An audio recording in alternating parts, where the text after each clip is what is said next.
As Don said, Hurricane Dorian is several days away hitting Florida, but that's not stopping local relief groups from getting ready now. 10 on your side's Kayla Gaskins is live in Chesapeake with that part of the story. Kayla? Yeah, Anita, we're in Chesapeake at the Operation Blessings warehouse, and this is where crews are putting the final touches on plans before they head out to Florida tomorrow. And they're going to be bringing some much needed supplies to the areas that are affected most.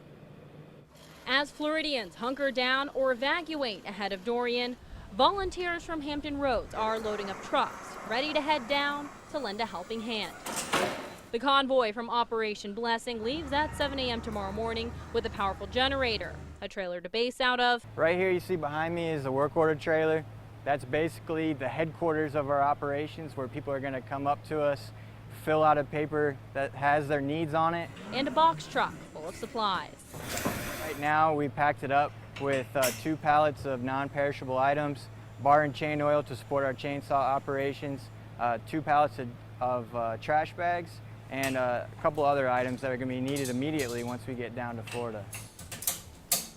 A crew of 4 will head out tomorrow morning. They'll meet up with another crew of 4 down in Ocala, ready to mobilize to wherever Dorian makes landfall.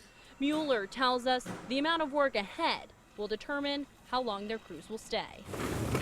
We'll stay as long as we need to meet the needs of the community.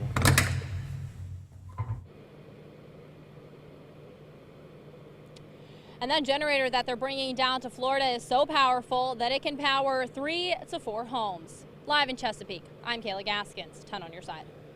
Virginia Task Force 2 already has 14 people on the ground helping with relief efforts in Puerto Rico. Luckily, the island dodged a bullet from Hurricane Dorian. They're standing by to see if they get the call to move to Florida as the storm threatens the state's east coast. Now, the team is made up of members of the Virginia Beach Fire Department and other first responders across Hampton Roads.